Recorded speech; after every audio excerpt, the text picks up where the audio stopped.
ચાલો મિત્રો, તમારા બધીનું મારા મિની વ્લોગમાં સ્વાગત છે મિત્રો. તમે જોઈ શકો છો અમે અત્યારે સરકેશ્વર મહાદેવના દર્શન કરવા પહોંચી ગયા છે મિત્રો. જો અહીંયા કેટલું વાતાવરણ બહુ સૌંદર્ય છે, આ બહુ પ્રાચીન સમયથી છે મિત્રો. અહીંયા પૂનમનો મેળો પણ થાય છે. જો તમારે મેળાનો લાભ લેવો હોય મિત્રો તો ચૈત્ર મહિનાની પૂનમમાં પૂગી જવાનું મિત્રો. તમને બહુ મજા આવીએ મેળામાં. ને ફાઇનલી મિત્રો હવે આપણે અંદર જઈએ મંદિરે. તો ફાઇનલી મિત્રો જો આપણે પહોંચી જ ગયા છે. સરકેશ્વર મહાદેવ નામ પણ લખેલું છે. મંદિર પણ કેવું મસ્ત સુંદર છે, તમે જોઈ શકો છો મિત્રો. ને હવે આપણે અંદર જવાની તૈયારી કરીએ છીએ મિત્રો. તમે બહારનું સૌંદર્ય કેવું છે એવું જોઈ લો, પહેલાં તમને બધું બતાવી દઉં મિત્રો. હવે આપણે જઈએ અંદર મિત્રો. ફાઇનલી મિત્રો આપણે નંદી મહારાજના પહેલાં દર્શન કરી લઈએ મિત્રો.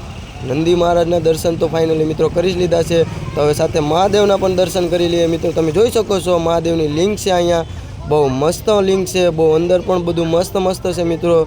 મહાદેવના દર્શન કર્યા બાદ આપણે તો મજા આવી ગઈ મિત્રો. તમને મજા આવી હોય તો તમારા ભાઈને ફોલો અને લાઇક શેર કમેન્ટ કરી દેજો મિત્રો. તમને અમારો વ્લોગ સારો લાગ્યો હોય તો આગળ શેર કરી દેજો મિત્રો. અને આવા મહાદેવના દર્શન તમને કરાવતું રહે મિત્રો. તો મારા વ્લોગ સાથે તમે જોડાયા રહેજો.